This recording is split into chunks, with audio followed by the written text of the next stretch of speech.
Taking it in can help with psych too, because right now the brain. Yeah, all the stuff we're doing in psych, I know. Discussed the difference between plant and animal cells, why cells need to be small, and that surface area to volume ratio. And so let's talk today about, we're going to look at the nucleus and the ribosomes. And so, did we write this at all? No. Okay. So, do I need to go back? All right, the nucleus contains most of the cell's DNA.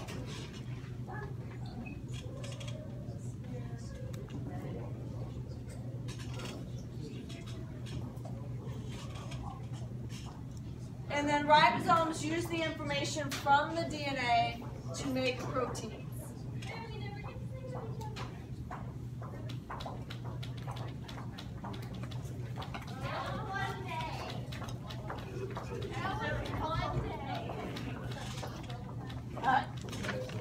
The membrane around the nucleus. The nucleus contains most of the cell's genes and is usually the most conspicuous organelle, meaning it's the easiest seen underneath the microscope. It's larger. The nuclear envelope encloses the nucleus. That's another way to say the membrane around the nucleus separates it from the cytoplasm.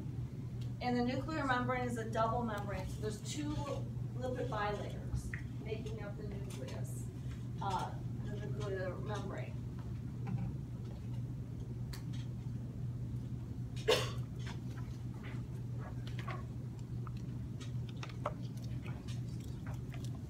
So, this is a picture of the nucleus.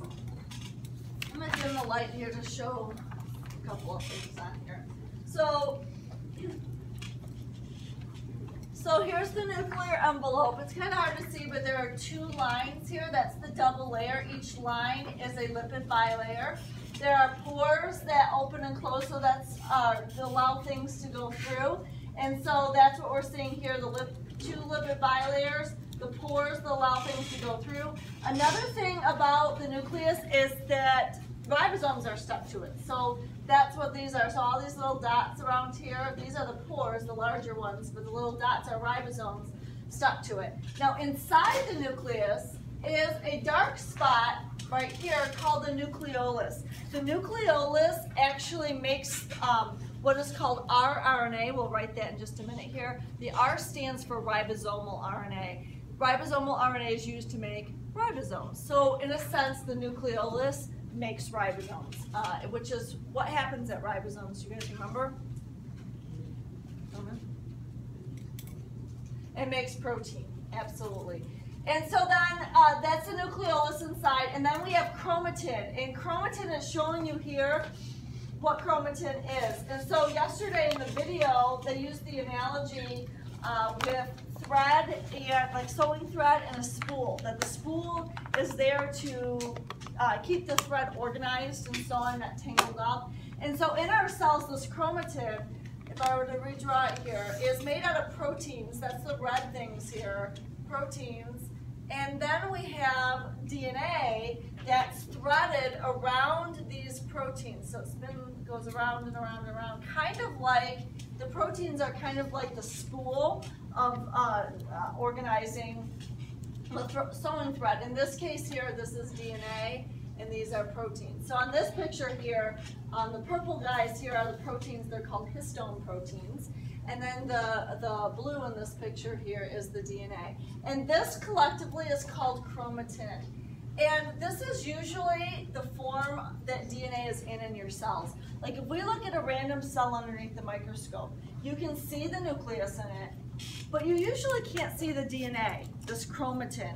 That's because the DNA is wrapped around these proteins, but it's kind of loosely packed. So what happens is when a cell gets ready to divide, the chromatin does something different. It condenses or kind of comes together and forms a short, stocky little structure called a chromosome. You guys have heard of chromosomes, right? And so chromosomes don't exist in the cell unless the cell is getting ready to divide. So what does the chromatin do to make it a different kind of structure? It condenses into, so the protein are much closer together, like this. And then you have your DNA wrapped around it, still. But, so it's the same DNA, same proteins, but they condense together in this short, stocky little structure called a chromosome. And this we can see underneath the microscope sometimes, most often. We can see under the microscope. So it's only when a cell divides that we can actually see any kind of DNA inside the cell.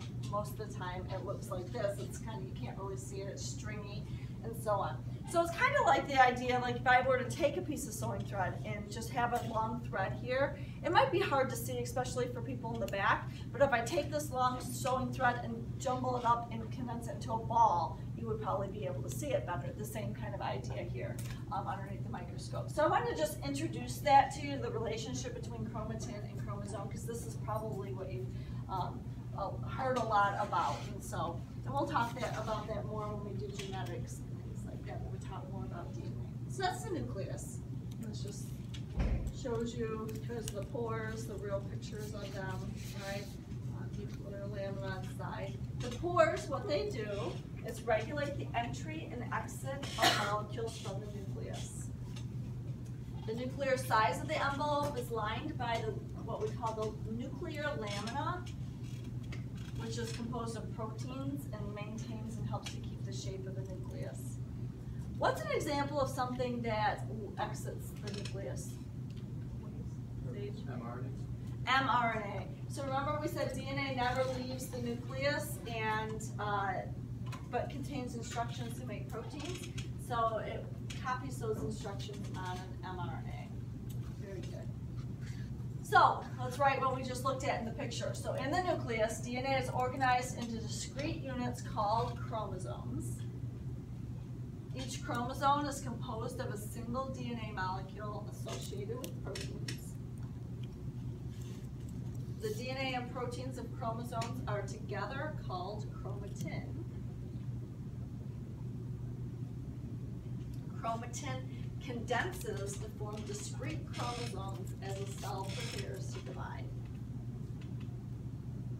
And then the nucleolus is located within the nucleus. It's that dark spot in the nucleus, and it's the site of ribosomal RNA or rRNA synthesis.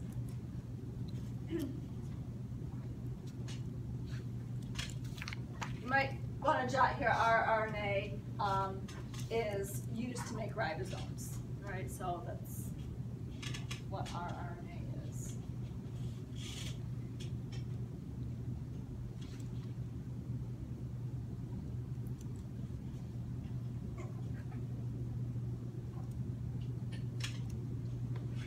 So ribosomes.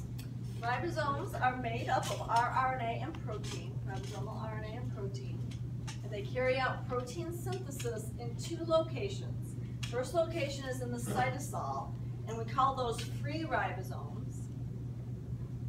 And then the second location is on the outside of the endoplasmic reticulum or the nuclear envelope, and we call those bound ribosomes.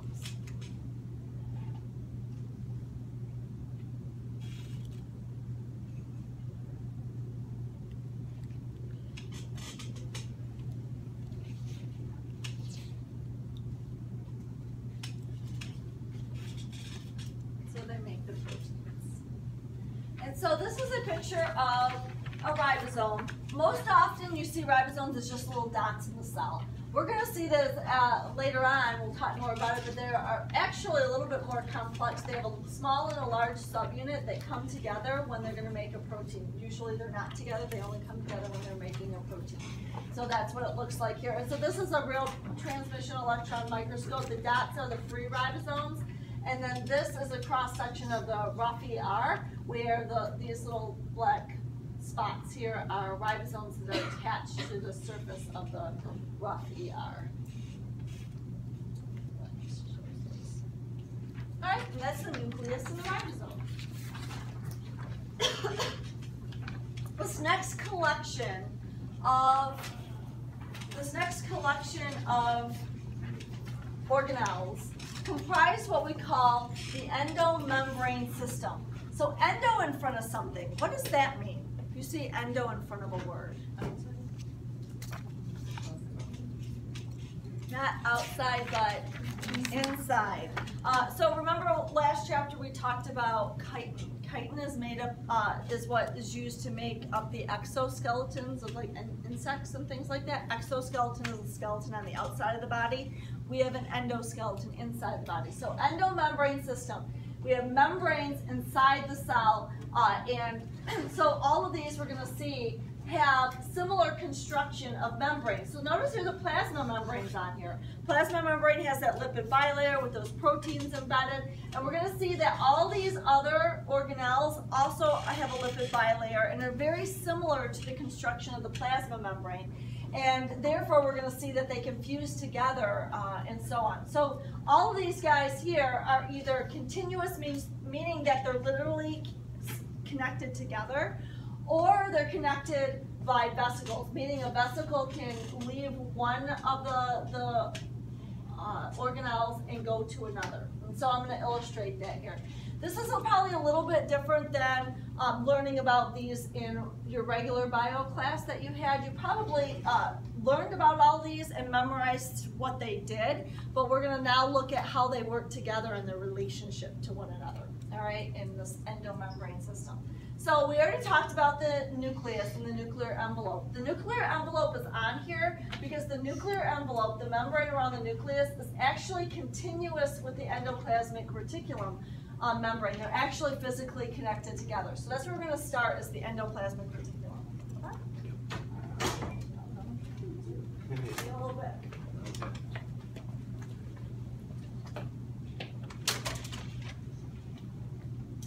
So the endoplasmic reticulum accounts for more than half of the total membrane in many eukaryotic cells.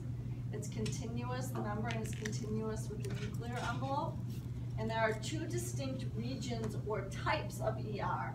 Smooth ER, which lacks ribosomes, and the rough ER, which has the ribosomes.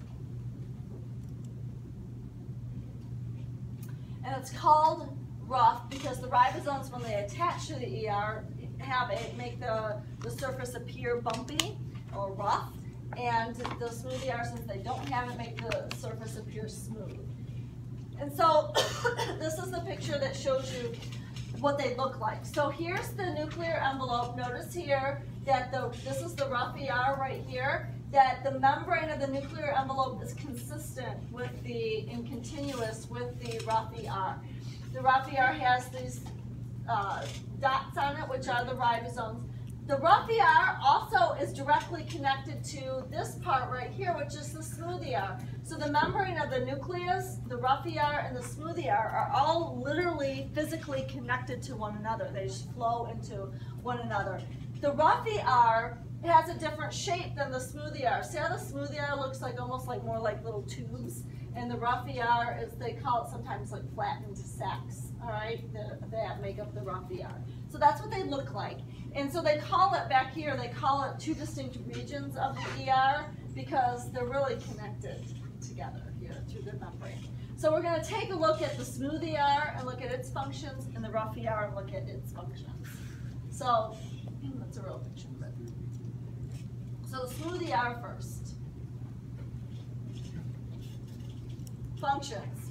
They synthesize lipids or make lipids. Metabolize carbohydrates. Detoxify drugs and poisons. And stores calcium ions. And I added that the liver has a lot of these because the cells of the liver do a lot of carbohydrate metabolism and is the site of alcohol detoxification. Alcohol detoxification, we're going to clump into this category here of drugs and poisons and detoxifying drugs and poisons. So let's talk a minute about metabolizing carbohydrates and relate it to what we learned last chapter. So the liver has a lot of these, a lot of smooth ER. So that brings me to the point, a liver cell in us is an animal cell. And we talked yesterday how animal cells are different, not only with the shape and what they look like, but they also can differ in the quantity of different organelles that they have. So the liver cell happens to have way more smooth ER than your skin cells, all right? And it's because of what the liver does. So do you remember from last chapter, what's the relationship between liver cells and carbohydrates. What did we learn about last chapter with carbohydrates and the liver?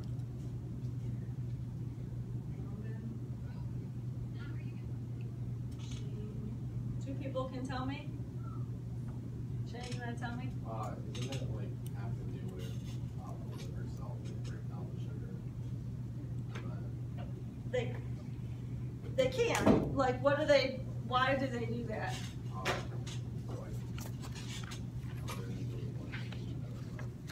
Yeah, but before they have sugar to put it in the bloodstream, what do they have to do to it?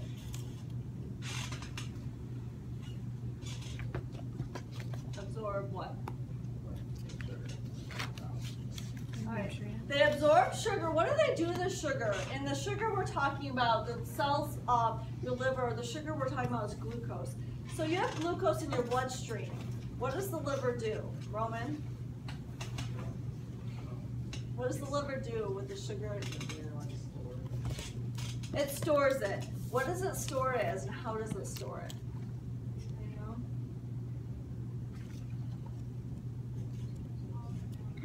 No? Not plant store it as starch. We store it as glycogen. So when we have excess sugar that we don't need for immediate energy, so what we do is take that excess sugar, glucose, and hook it together, and we store this sugar as this long chain called glycogen. So glycogen is really a long chain of sugar molecules. So this is when we have excess sugar. So then, that we don't need immediately for energy. So now let's say we get into a situation where we need glucose for energy. And so then, this is what I think you were trying to get at with, Shane, is the second part, is that after we have stored excess sugar, now we have this stockpile of sugar stored in this glycogen.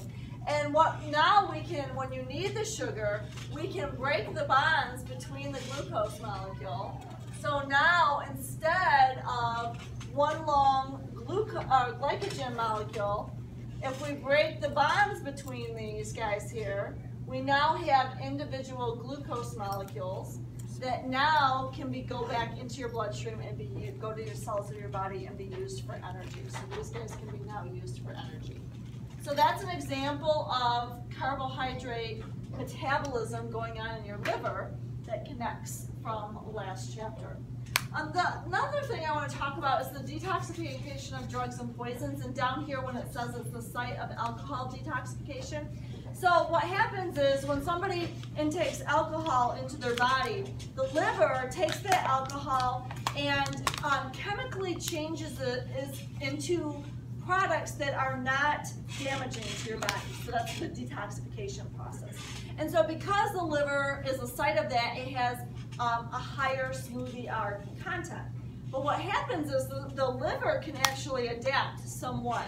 So have you ever heard of somebody who maybe is a heavy drinker, and that the more that they drink, the more they have to drink in order to get the level of effect that they want? The reason why that is because as you're taking alcohol into your body, your liver, the smoothie R, is working hard to detoxify all that alcohol. And so what happens is the more alcohol you bring in, the liver will adapt and start producing more smoothie R.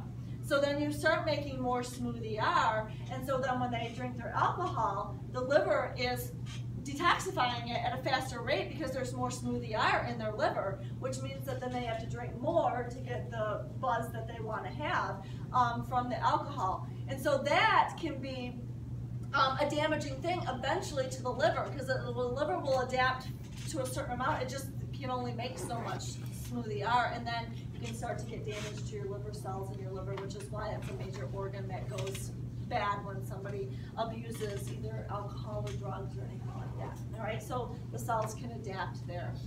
And then the last one, storing calcium ions. There are special ER that store calcium ions that are useful in muscle contraction. When to contract your muscles, you have to have calcium ions released from a special type of ER. If you've had anatomy before, anybody had anatomy before?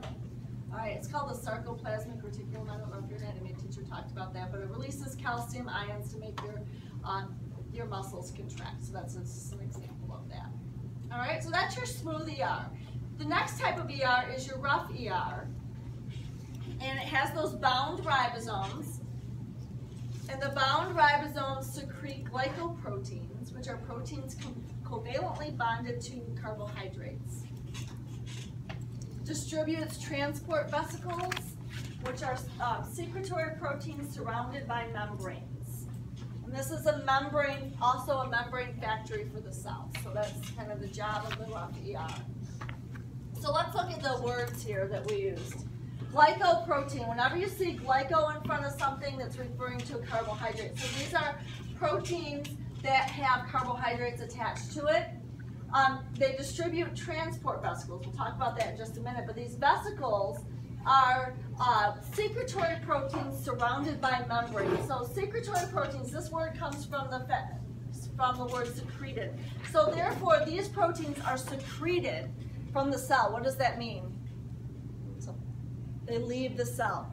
So I'm going to draw a little picture here to illustrate this process of the endomembrane system. And this picture I'm going to add on to, it'll be this whole kind of board thing. So if you like to draw pictures and so on, if there's enough room in your note packet, you can do it right in there, or you can get a different piece of paper to do this. So I'm going to trying to illustrate part of this. So this is a sack of the rough ER, and you know, I'm not the best artist in the world, but hopefully I'll get the main idea here. Rough ER, I'm missing a ribosome. So here's a ribosome attached to the rough ER.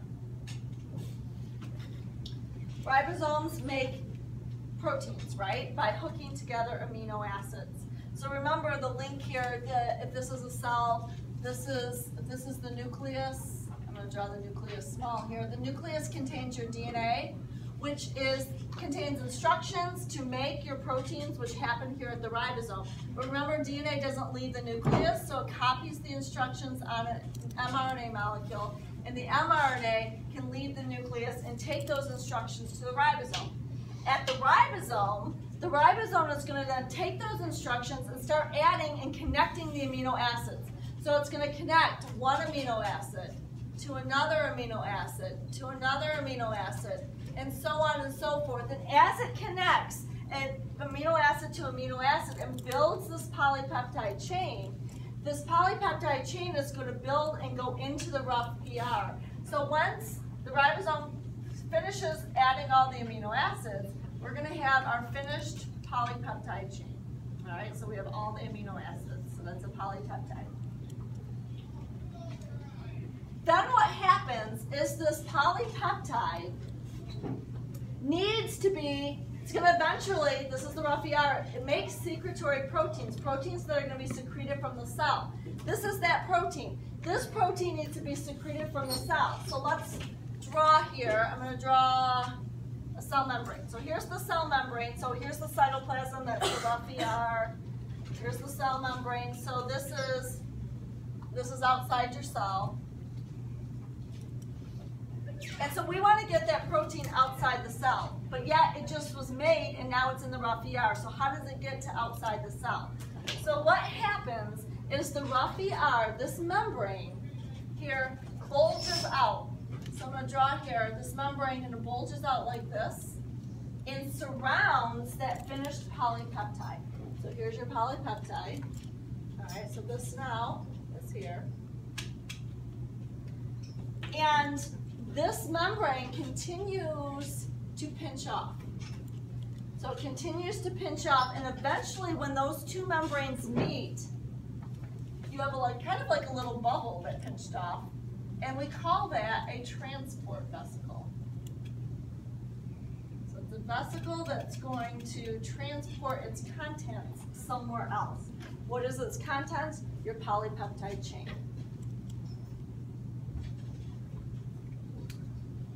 So that's what the rough ER does. So it distributes transport vesicles, that's this, all right, which is the secretory protein. So therefore, it's going to eventually leave the cell. So it has one more stop before it leaves the cell.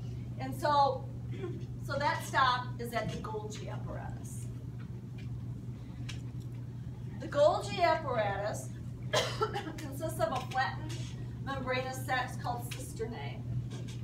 And they have a variety of functions, including modifying the products of the ER, which we just looked at, manufacture certain macromolecules, can sort and package materials into transport vesicles as well.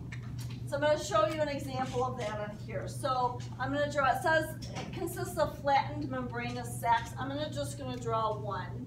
And so this is part of the Golgi apparatus. It looks like this. I'll just put GA for Golgi apparatus. So what happens is the Golgi apparatus is part of this endomembrane system. So it has a lipid bilayer membrane surrounding it.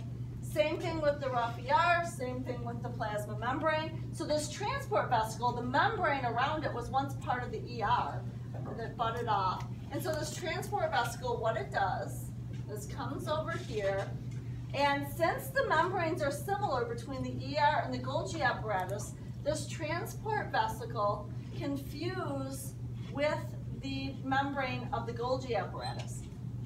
So now it has, here's the polypeptide it made. So it fuses with the membrane of the Golgi apparatus and opens up and allows the polypeptide into the Golgi apparatus. So here's our polypeptide. So what happens here is that it says it modifies, the Golgi apparatus modifies products of the ER. So this is an example of a product from the ER, the polypeptide chain. How does it modify it? It adds certain chemical groups. This polypeptide often is, we just said over here, a glycoprotein in the ER. It has this has carbohydrate molecules attached to it, so it can modify that, take them off, and so on. So then what happens is, after all this modification in the Golgi apparatus occurs, we eventually end up with a finished polypeptide. So it's all modified and finished, and I'm going to show it in a three-dimensional tertiary structure. So you have a finished polypeptide, and then it says the Golgi apparatus sorts and packages materials into transport vesicles. So guess what? This finished polypeptide is now going to leave the Golgi apparatus. The Golgi apparatus membrane is going to bulge out, surround your finished polypeptide. What's going to happen to this membrane? It's going to pinch off. So it pinches off, and you end up with a new transport vesicle.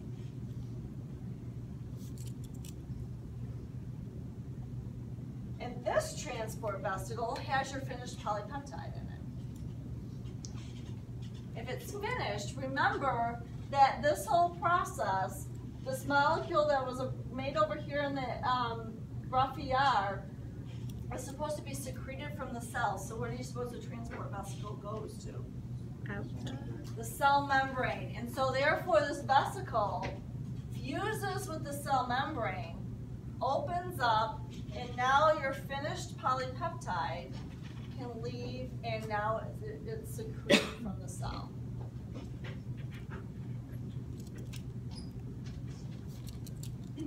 And that's what we call a secretory protein. So let me give you an example of when that would be. In what situation would polypeptide need to be secreted from the cell? I'm going to use the example of our digestive system. And so I'm going to pick the stomach. So the stomach, certain molecules of your food are digested in your stomach. What digests your food? It's enzymes. It's actually enzymes. And enzymes are which macromolecule? Carbohydrates, lipids, proteins, nucleic acids. They are proteins. So we're just talking, this is what we're talking about, making proteins. So if I were to look at a cross-section, so if I were to take a stomach and cut it in half so I can see the cross-section of it.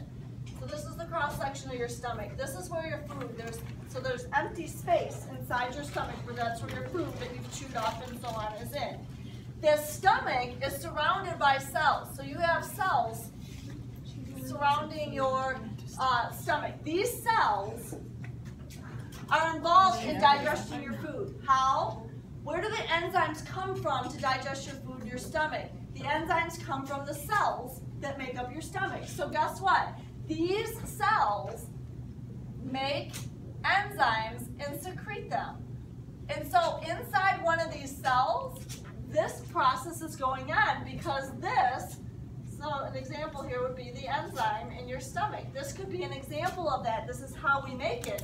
And so you make the enzyme, the protein, and then it's secreted from the cell and goes, in this case here, in the interior of your stomach, and those enzymes can work on your proteins and so on and begin to digest your food. So that's a real life example of when proteins would be secreted from the cell. The bound ribosomes are involve proteins secreted from the cell. Is there any time do we think we need to make proteins that stay in the cell?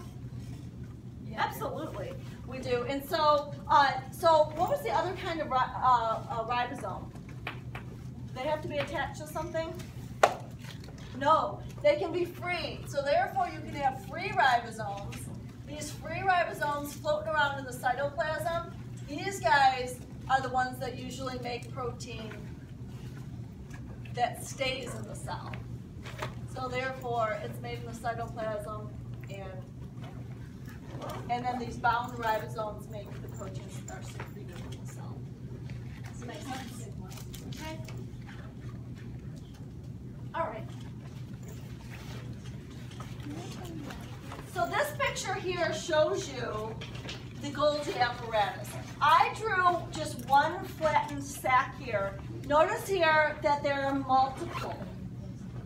And so this right here, looking at my picture, this is the transport vesicle that's coming from the ER. So here's the transport vesicle going to the Golgi apparatus. That's what this picture is showing you.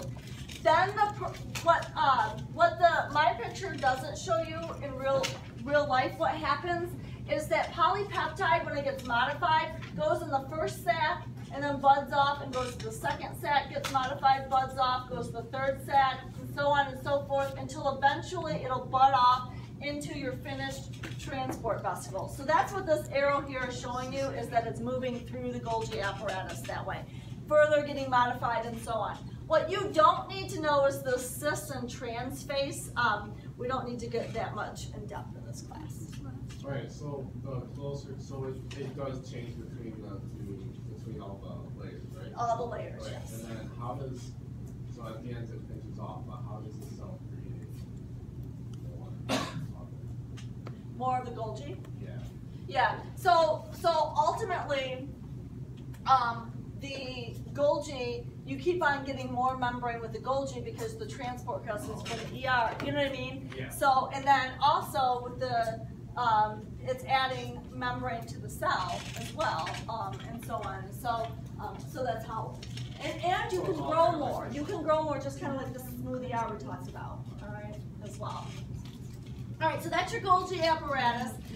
And so I have a little just animation that illustrates how the protein moves through the cell. So this is, again, this is from that website. Remember yesterday when I showed you the videos and I talked about the website? Good news is during my conference hour, I checked my email. I actually got an email and they sent me student codes. So they're actually going to let me have access to this, which would be helpful. So I think for some people. So the endomembrane system, I'm just going to show a little animation here of that. Cell membranes are in constant motion. Some of this motion is lateral. That's not the one I want to show you. It's up there. Won't let me. A secretory protein is synthesized inside the rough endoplasmic reticulum, migrates through it, and exits inside a vesicle. The vesicle travels through the cytoplasm to the Golgi apparatus. The Golgi apparatus modifies the protein. This is what I was talking about. It goes to the different sacs. So it buds off, continually modifying in the different sacs. Eventually, budding The up. protein is dispatched from the Golgi in a transport vesicle that then fuses with the plasma membrane, releasing the protein to the outside of the cell. Alright, so I just want to give you that visual. Sometimes it's helpful to see it in action. And so that's just an example of some of the things that the website can offer, little activities and things like that to utilize the information. Alright, so I eventually, I'm going to, maybe by tomorrow, type out some directions as far as how to, you have to make an account and so on, and you have to have special codes and things like that, and enroll in my class. So I'm going to type that out and give that to you so you can start utilizing this. It also has, if you notice here, pre-tests. It has quizzes at the end. What's kind of neat about it over here, if you click over here, it says Cumulative Test, and you can pick, it lets you pick certain chapters, and it'll pop up a new test for you, and you can, practice questions on the different, things, and it'll tell you what the right answers are and how you did, and all that kind of stuff. And so I think it can be very helpful for you. So I'll have that for you as soon as I can get it typed out. All right, so that's that. I'm really excited about that because I've been working on it for over a year to get them to give me these codes, and so I just was relentless and didn't give up. And I got somebody to give it to me eventually. How do we get here? Lunch starts at 12:04. So we get 58. We'll stop here. Oh, yeah, late start, see lunch to 11:58. Yeah, so I'll let you guys go. You guys can leave. Thank you. All right.